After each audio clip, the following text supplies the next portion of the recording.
It was a ridiculous answer, but she said it so calmly that for half a second even Cole hesitated. That was Lily's real weapon, not charm, not manipulation, but control. She gave just enough absurdity to make you question your own logic. Cole tried a different angle. When Aaron died, he had your messages on his phone. You told him, quote, "You shouldn't have run, it was supposed to be together." "What did you mean by that?" "That I didn't want to be alone," Lily said simply. "And now you are. Everyone is," she replied. Cole exhaled through her nose, frustration tightening her features. "You planned this, didn't you? The key to the cabinet. The texts, the timing, it wasn't about freedom, it was about control." Lily tilted her head slightly. "What's the difference?" Cole stared at her, realizing then what everyone else in the room would later describe in their reports. The girl wasn't confessing, she was clarifying. At 10:43 a.m. Cole stood, gathering her files. "We'll continue this after your guardian arrives." Lily's lips twitched. The faintest hint of something that might have been amusement. "My guardians are dead," she said. Cole didn't respond. She opened the door and nodded to the deputy waiting outside. "Get child services on the line." As she left, Lily called after her, voice calm and distant. "You can't arrest an idea." That line would make headlines 2 weeks later. For now she sat alone in the gray light of the room, the camera in the corner whirring softly. After a minute she reached for the cup of water, stared at it, then set it down untouched again. On the recording her whisper is almost inaudible. "Freedom has a cost." When the door opened again an hour later, it wasn't Cole who entered. It was Sheriff Grant Lewis, a man whose size and reputation filled the doorway before he spoke. He dropped a folder on the table, the noise sharp enough to make the camera shake. "You lied," he said. Lily didn't look up. "Everyone does." He flipped open the folder, showing her the crime scene photos.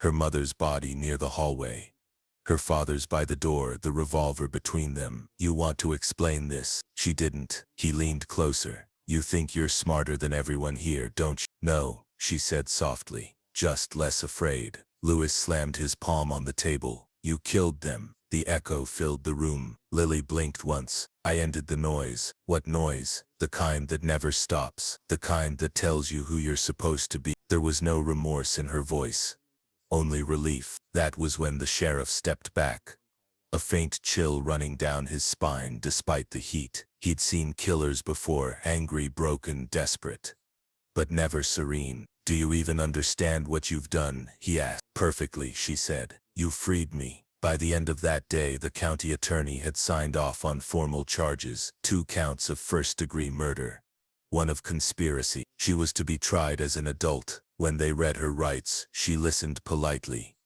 nodded once and asked for a mirror. "Why?" the deputy asked. "To see what they'll remember," she said.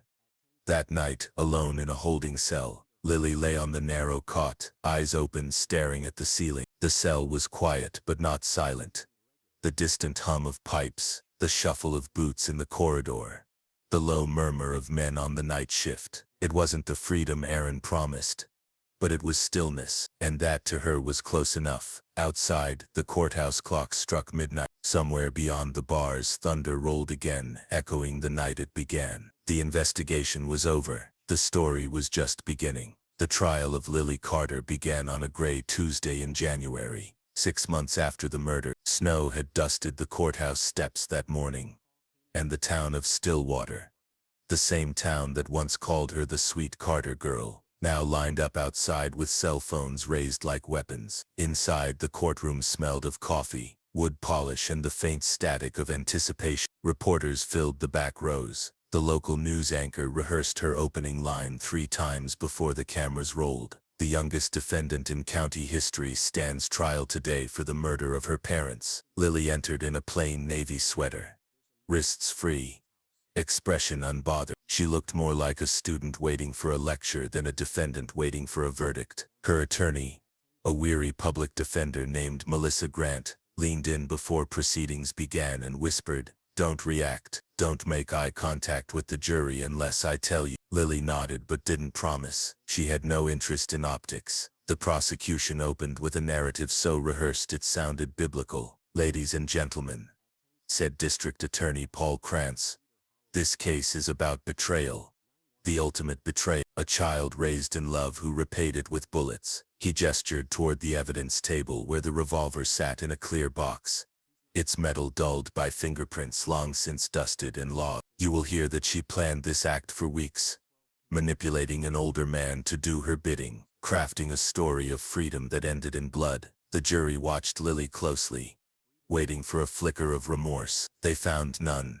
Melissa Grant's opening statement was shorter, quiet. Lily Carter was a child manipulated by someone older, someone who exploited her vulnerability, she said. This was not a cold-blooded killer. This was a 16-year-old girl caught in the gravity of someone else's obsession. It was the only defense that might save her, and everyone in the room knew it. But the truth was more complicated than innocence or guilt.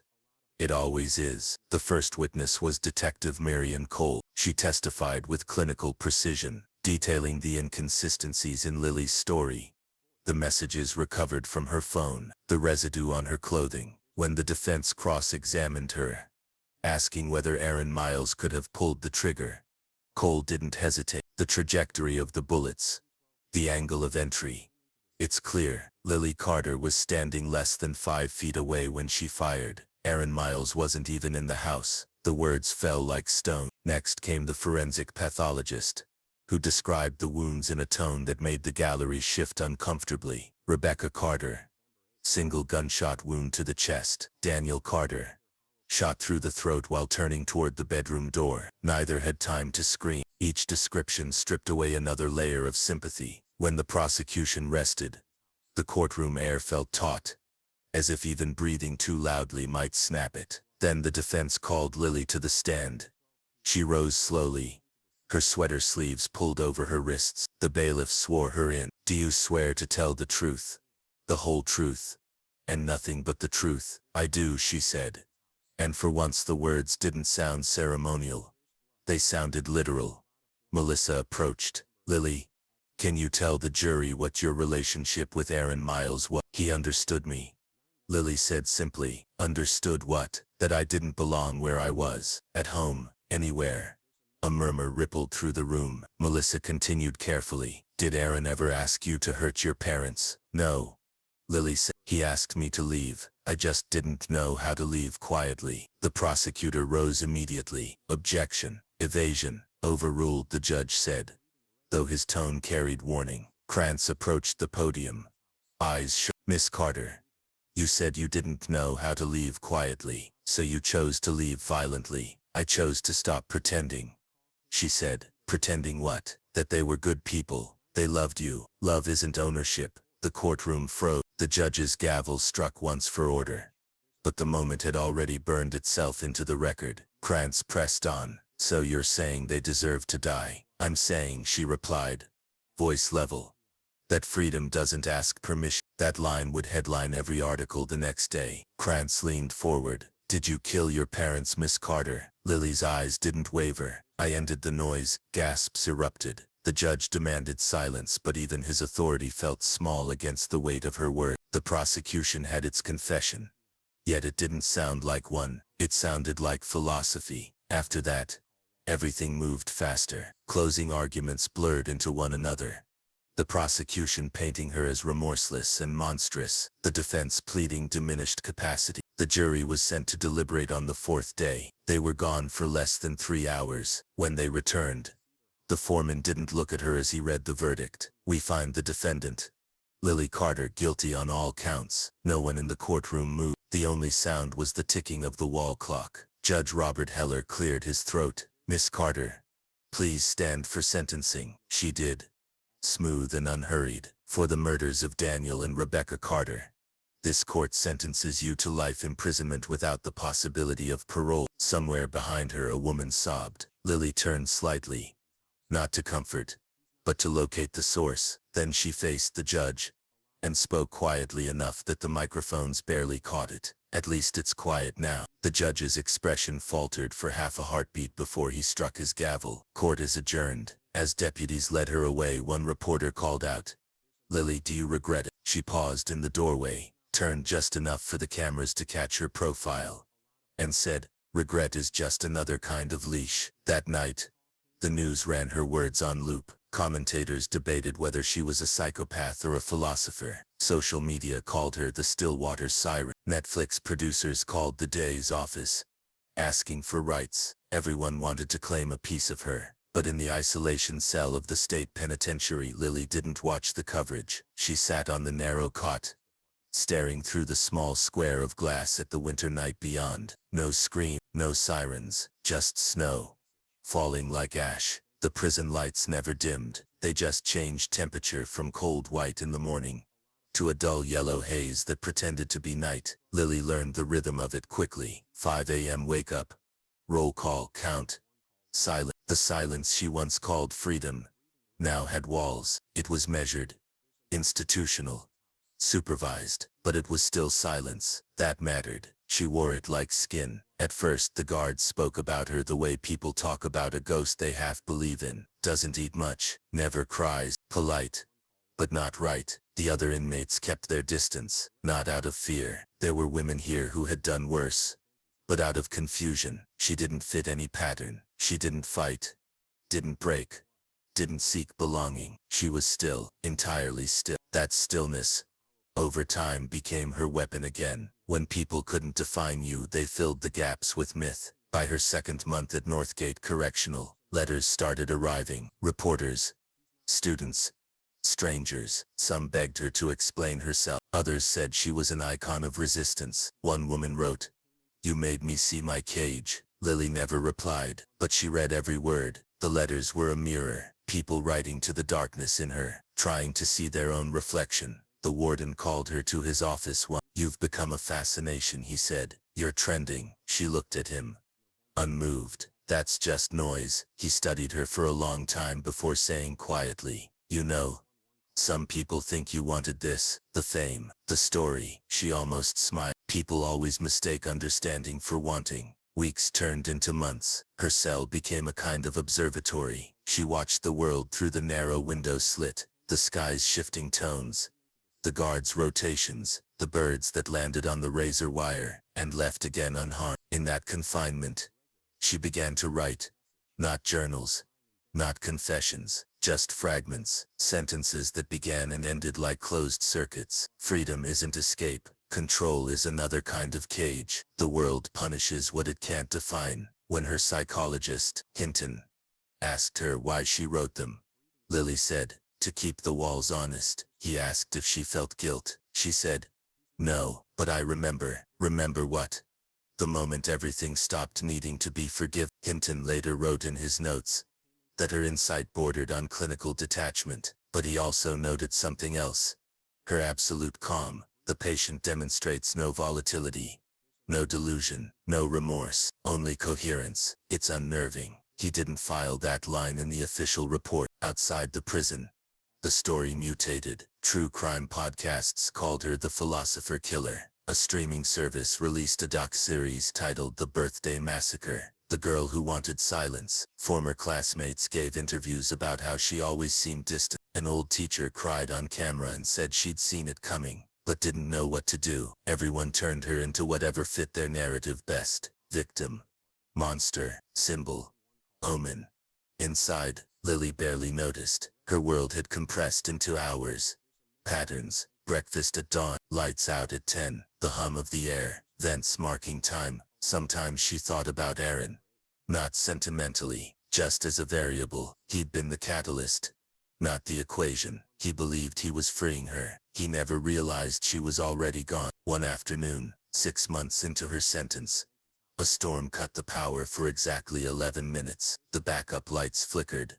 Alarms wailed. Guards shouted through the corridors. Lily sat perfectly still in the dark, counting her breaths. When the lights returned, she whispered, "Freedom." The camera in the corner caught the word but not the tone. She became a model inmate. No incidents, no disciplinary reports, but the calm worried people more than aggression ever could. A prison psychologist once told a guard, "Stillwater looks peaceful until you realize how deep it goes." In 2026, a new warden reviewed her file and requested an interview. He was young, ambitious, eager to prove he could understand what others had missed. "I read your transcripts," He said, "You said freedom doesn't ask permission. Do you still believe that?" Lily looked at him for a long time before replying. "Belief implies doubt." "I don't doubt." He asked if she regretted killing her parents. "I regret the delay," she said. He ended the interview after that.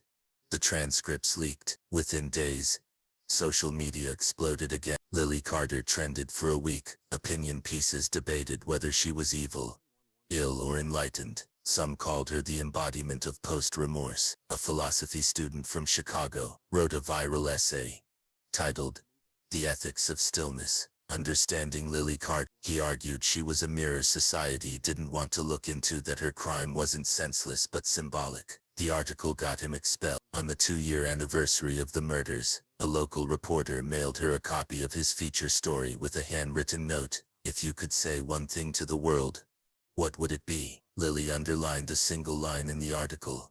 She found peace in her prison, and wrote beside it, "Everyone builds their own." That was the last communication she ever sent. In 2028, during routine cell checks, guards found Lily unresponsive on her cot. No signs of struggle, no drugs, no violence, no note, just one page from her notebook lying open on the floor, in her handwriting, neat and deliberate.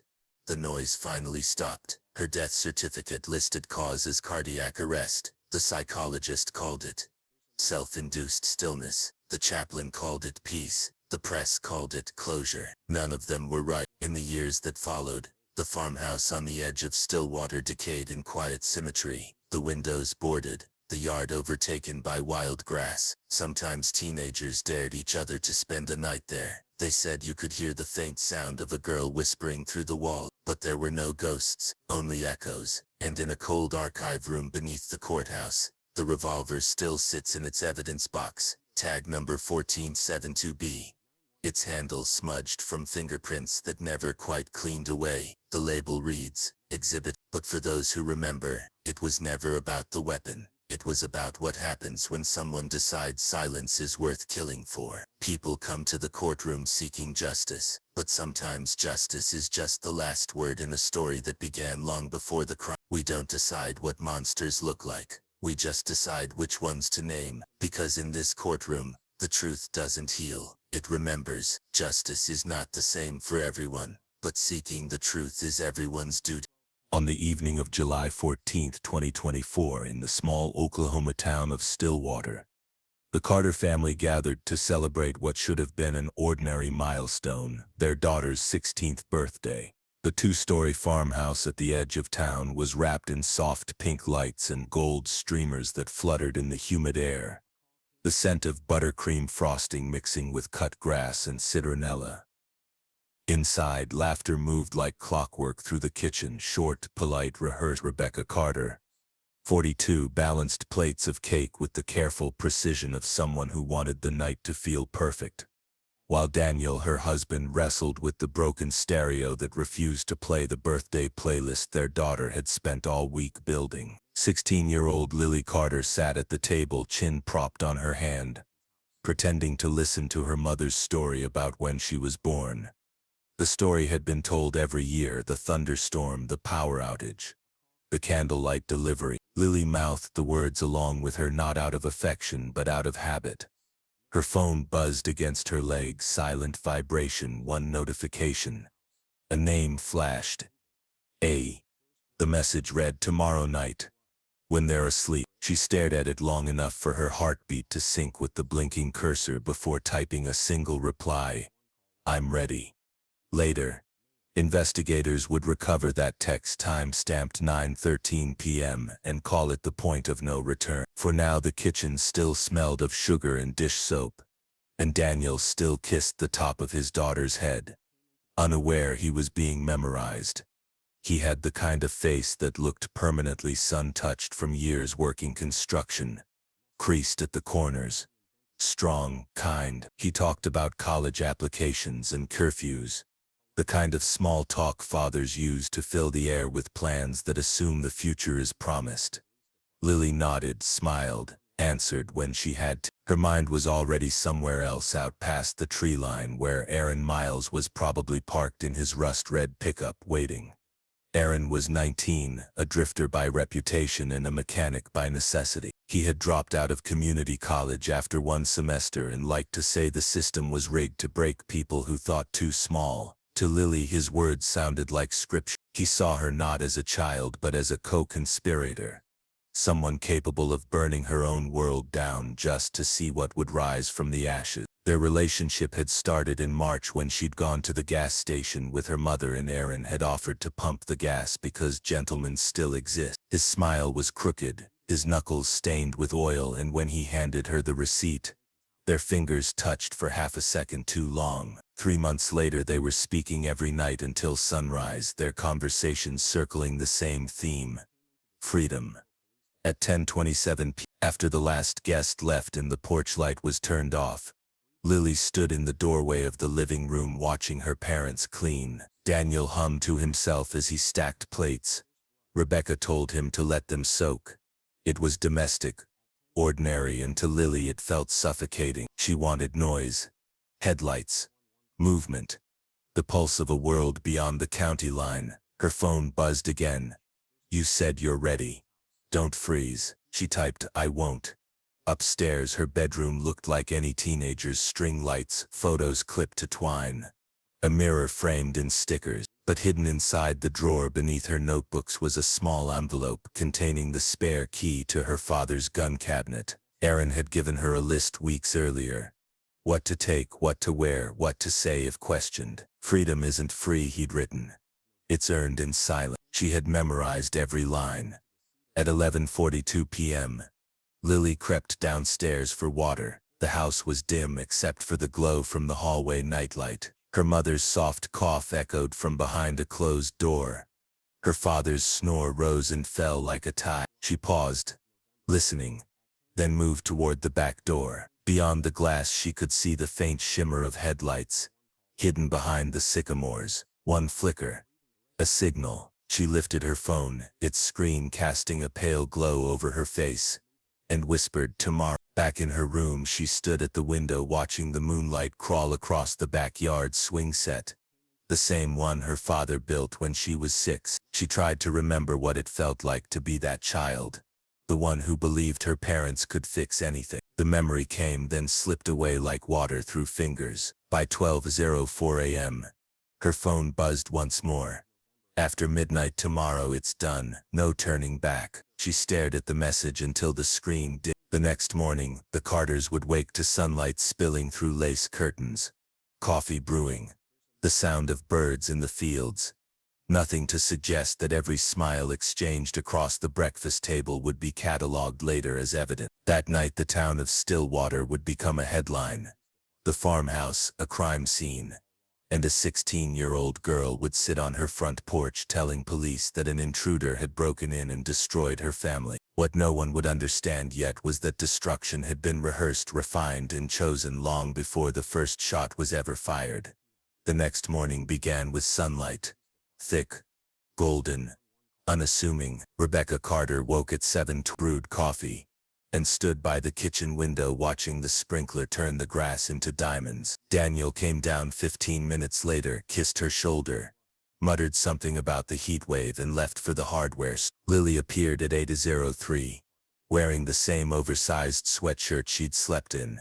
Hair tied up, eyes clear. She poured orange juice, took one sip, and said she might spend the afternoon reading outside. There was no tremor in her voice, no hesitation in her movement. If she felt anything, it was buried too deep to detect. Later, detectives would replay that morning again and again through the fragments of home security footage. Her mother slicing strawberries, Lily crossing behind her in the background, expression neutral and call it to calm before calculation. Nothing about the scene suggested what was already in motion. Nothing ever does. By noon, Daniel returned from town, dragging a bag of potting soil through the back door. The heat outside shimmered, heavy with cicada noise. Rebecca suggested a family movie night to continue Lily's birthday celebration. Lily agreed, smiling. "Let's watch something old," she said, "something we've seen before." The words would later sound almost mocking when prosecutors played them aloud in court. That evening at 8:47, Lily texted Aaron, "They're staying up later than I thought." He replied instantly, Wait until 11. Text when they're in bed. She read the message twice, then deleted it. At 10:58, the Carter house fell quiet. The TV went dark. Bedroom doors clicked shut. Outside, a low rumble of distant thunder pressed against the horizon. Lily sat at her desk staring at the framed photo of her parents taken on their wedding day. Rebecca's veil caught midair by wind, Daniel laughing beside her. It was a picture of two people frozen in the illusion of permanence. Lily touched the edge of the frame, then turned it face down. At 11:07, she reached under her bed for the small metal box that held the key to her father's gun cabinet. Downstairs, the air smelled faintly of lemon cleaner and wood. She moved like a shadow through her own home. Barefoot, deliberate, each sound a floorboard's creak. The whisper of fabric felt amplified. When she reached the cabinet, she hesitated, not from doubt but from precision. The Colt revolver lay where it always had, unloaded but clean, her father's name engraved on the handle. She remembered him teaching her to shoot at a range when she was 13, his voice steady behind her. Never point a weapon unless you intend to use it. That sentence would later echo in her head as both prophecy and accusation. She loaded 3 rounds, closed the cylinder, and exhaled slowly. Outside, headlights flashed once, brief, silent confirmation. Aaron was waiting. She unlocked the back door and stepped into the humidity, her pulse strangely calm. He emerged from the trees, hair damp, hands trembling slightly. "It's time," he said. His voice sounded smaller than she remembered, as if the night itself was swallowing it. Lily nodded. "We do this clean," she said. No noise. He looked at her like he didn't recognize her anymore. "You sure?" She met his eyes. "I've been sure." What happened next would be reconstructed from blood patterns, timestamps and one surviving witness, a neighbor who thought she heard fireworks. At 11:24, 3 shots shattered the illusion of Stillwater's quiet. The first struck Rebecca in the chest as she stepped out of her bedroom, drawn by a noise she couldn't place. The second hit Daniel as he rushed from the hallway shouting his daughter's name. The third was fired into the ceiling. Accident or punctuation? No one ever agreed. When the echoes faded, Aaron stood frozen, his expression flickering between triumph and horror. Lily lowered the gun, breathing shallowly, eyes locked on nothing. The air smelled of cordite and something metallic. "Take the truck," she whispered. "Go." Aaron hesitated. "You said we'd go together." "I said I'd be free." He stared at her for a long moment, then turned and ran. The sound of the truck engine faded into the distance, swallowed by the storm that finally broke overhead. Rain hammered the roof. Lily stood in the living room surrounded by fragments of her old life, the overturned chair, the flickering lamp, her mother's hand still curled toward her. For a moment she thought she might scream, but nothing came, just silence, deep and clean. At 11:47, she picked up the phone and dialed. Her voice was steady. "There's been a break-in," she said. "My parents, they're not moving." The dispatcher asked if she was safe. Lily paused, glancing at the revolver lying on the floor. "I think so," she said. He left. Deputy Mark Hanlon was the first to arrive at He found her sitting on the front steps, hair wet, knees pulled to her chest, eyes fixed on the gravel driveway. "He killed them," she said before he could ask. "He came in and shot them. I tried to hide." Her hands were shaking just enough to look believable. Inside, the house told a different story. No signs of forced entry. No footprints but hers. 2 bodies close together, both shot from less than 5 feet away. The revolver on the floor wiped clean. Hanlon's report later noted the single thing that disturbed him most: Lily's expression. "She wasn't crying," he wrote. "She looked relieved." By dawn, crime scene lights turned the farmhouse into a pale blue theater. Detectives moved carefully through each room, marking shell casings, photographing spat. Lily sat in the back of an ambulance wrapped in a gray blanket, answering questions with the precision of someone recounting a dream. When they asked who Aaron Miles was, she told them he was just a friend. When they pressed, she said she didn't know where he lived, but her phone, seized as evidence, was already telling a different story. At 9:22 a.m., officers located Aaron's truck abandoned at the edge of a cornfield 12 miles out of town. The driver's seat was empty. In the glove compartment, a map with a route highlighted from Stillwater to Amarillo, a half-empty bottle of whiskey, and a note scribbled on a receipt that read, "She's free now." It would take 12 more hours to find him, face down in a drainage ditch.